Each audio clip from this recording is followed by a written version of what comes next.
It is Jack Gill, and welcome back to Redmen Academy. I am joined by James McHale, as always. James, Premier League football is coming back. Oh, it's brilliant, and it absolutely, raised the roof here. Such a good mood. We knew it was coming back anyway, or we had a very good idea that the season wasn't going to get scrapped, but now we've got something to put on the calendar, something to circle, and something to count down the days to now. 3 weeks from now, be watching 4 games a day, back to back. Can't wait. Yeah, it's the perfect way to go about it as well. And I know the games in hand were next anyway, but to start with them, make sure everything's okay, and know that from that point on, everyone will have played the same amount of games, and it will be then if it has to be halted again, then everyone's played the same amount of games, so it's so much easier to do the points per game system or whatever. But I think it's brilliant, for my own sanity. There's this. Amongst other things, but there's loads of questions, James, about is it too soon, and perhaps it is, but one thing that I've said to my mates all day, and anyone that asks me, I say the same thing: football perhaps is coming back too soon. It is maybe not the right time to bring it back. However, it wasn't the right time to loosen lockdown rules, in my opinion, when it did happen, but that still happened, and we've had no problems yet. So to continue with starting to slowly move forward is the right thing to do, and that includes bringing back Premier League football. And it's not just being brought back, it's being brought back safely. And there's so many measures in place. There are, I think, 3 tests a week for the players. There's so much in place to prevent, a second spike or an outbreak amongst the players, that it's probably the safest place to be in the country right now is on that football pitch, because they've got so much in place to obviously make sure that nothing happens and there's no big scandal, because it's bad for everyone, isn't it? It's bad for the Premier League, it's bad for broadcasters, it's bad for the players. Absolutely. I've spoken many times before about we're actually in a very good situation here, because we're able to watch the Bundesliga first, follow the steps they're taking, see what happens there before we take action here. And we're a few weeks behind Italy, Germany, Spain, so we can see what they do, see what works there, and follow what they do. And I think we've gone about it the right way. I spoke numerous times about the tackling thing, and actually how, yes, it seems stupid at first glance, but it's part of the whole idea of actually it makes people feel like it's safer, and it's just the first step of many in the right direction. And we've seen with the Bundesliga, which we'll talk more about in a bit, but we've seen there some of the stuff they brought in there. Some of the new rules are stupid, like for the subs to all have to wear masks, and for you to have to put on a mask when you leave the pitch. Having played all on the pitch with numerous other people, just seems a bit bizarre. But it's about making people feel safer. It's about making it seem like it's a lot safer. I've lost you there, but yeah, it's to make it feel like the game is as safe as possible, James, with everything going on. These players, they're not essential workers, but they're going to do their job anyway. So whatever makes them feel more comfortable, whatever makes them feel like they're not just being used as cannon fodder, do it. Let them do whatever they want, because they don't have to be doing this, but they're choosing to do it. Yeah, and that's the thing. I think we've got to a point where football has come back safely in Germany. It's working well there. I don't think they've had, and correct me if I'm wrong, I don't think they've had any positive tests since they've started playing competitive football again, which is absolutely brilliant news.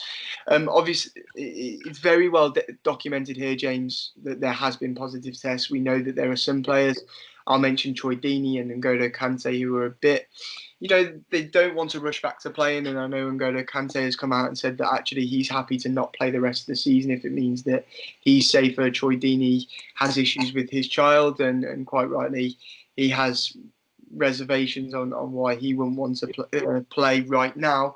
But we've got positive tests here, yes, but it's less than what we had in the Bundesliga. We've seen them get on with it and start fine. What are your thoughts on all of this, James?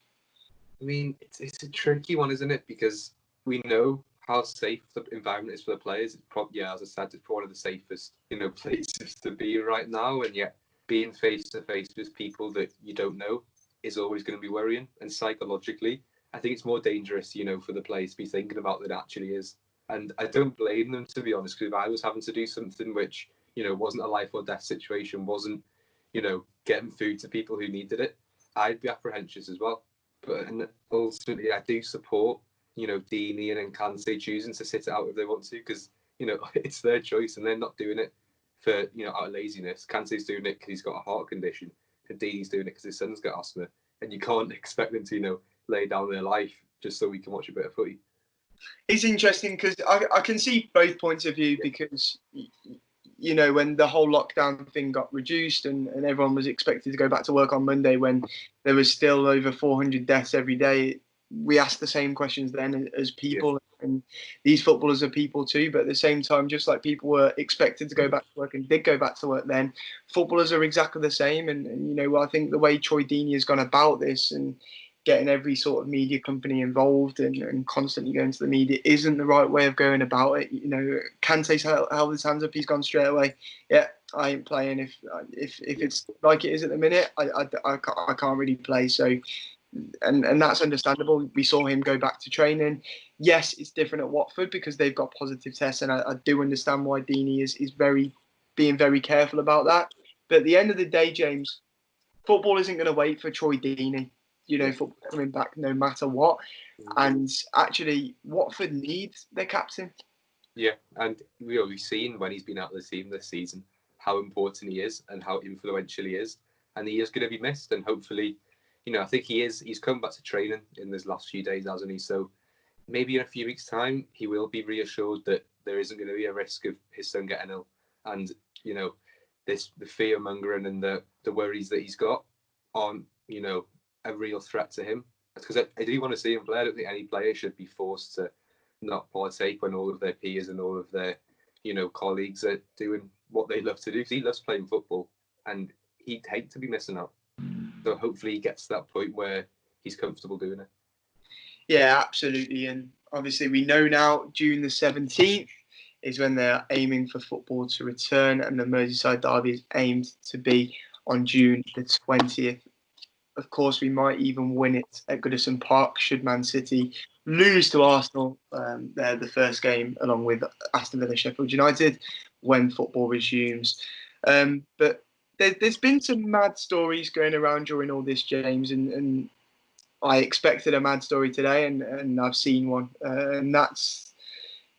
We've had throughout this the question of, when it resumes, will it be played in neutral venues? Then there was, no, they won't be played in neutral venues. And you had the bottom clubs. We spoke about Watford then. You had Villa, West Ham, Brighton, all raised concerns about playing it in neutral venues. And that word integrity was mentioned a lot. There's a report today that actually some of the games may be played in a neutral venue, and some of them the article talks about key fixtures. It highlights Liverpool home games and big London derbies. What are your thoughts on this, James? See it happen in person. I think it's daft anyway to assume that Liverpool fans would be out in the street. The Northwest's the hardest hit area in the country. We're not just going to sort of go out and start parade and start, gathering together in the streets because it's stupid, it's counterintuitive, unproductive. But, I get big games, I get really big game, say we were playing United on first game back, I'd get why that shouldn't be at, Old Trafford or Anfield. But then every game for us, just daft. My opinion on it all is you bring it back and that everyone can play at home. You play every game at home, because if you're bringing it back and allowing home fixtures, then it must be safe to do it in all areas. You play games at neutral venues every game to make it fair, and this integrity word that a lot of people have thrown about. Where's the integrity with this idea? Or it's simply not ready to come back, and that's the point here. And I think it is very interesting, because do I understand it? Kind of.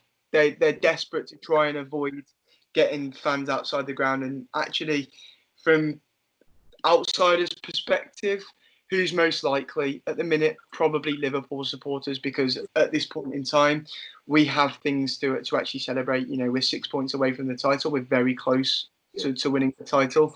They can pinpoint us as a fan base that will want to celebrate because we have something to celebrate about. But when it comes to the end of the season and you have on the last game of the season West Ham versus Aston Villa, if West Ham need to win that game against Aston Villa to stay up and they win it, are you telling me that that's absolutely fine to be played at the London Stadium because West Ham fans will be fine and they won't do that? Of course not. You shouldn't individualise Liverpool supporters and say, oh, they can't play home games because some of them might want to celebrate. Absolutely not. That is a ridiculous idea, I think. So I don't think that can happen at all. And I personally will be very, very angry if that is to happen because I don't think it's fair.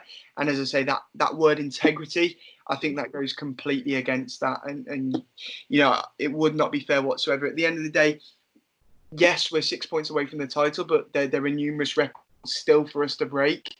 We want to break that points record. We want to beat City's record for number of points in a Premier League season, and to stop us from playing at home because you think a few of our fans might go out and break the rules, which many clubs might be in a situation where they've got a few idiots that would do that. It's ridiculous, isn't it, James? At the end of the day, we're not the only club with something to play for. We've won the league, to be honest. Let's be honest now. We have won the league, probably a few months ago. I'm not going to start celebrating in 2 games' time just because it's confirmed or whatnot. It's nothing new to us, really, is it? We've been expecting this. There are teams that could be getting top 4 for the first time, confirming Champions League football for the first time in their history, avoiding relegation. For them, that's something that's still to play for. If anything, they'll be celebrating, not us. It's like Sheffield United, if they get into Europe, they have a few idiots that want to go out and celebrate. Almost definitely. Aston Villa stay up. If Norwich did the unthinkable and stayed up, they'd probably have a few. It's just, I do not understand it. And I think it's very easy for people to individualise and highlight us as the one club that you need to be careful of. But actually, you need to be careful of everyone because if the last few weeks have shown us anything, it's that, a lot of people are going insane during this time and anything can happen and the world's going a bit bonkers, to be honest with you. But anyone is capable of anything. So I think it's ridiculous to single out one club and say, oh, they can't play home games. Yeah. But anyway, let us know what you think in the comments. Do you believe that this should be a genuine possibility? Can you understand it? Or do you think it's like me and it's ridiculous and it's going against the whole integrity thing? Let us know what you think. I'm very interested. As I can say, I can kind of understand it, but it would be absolutely bonkers. It really would.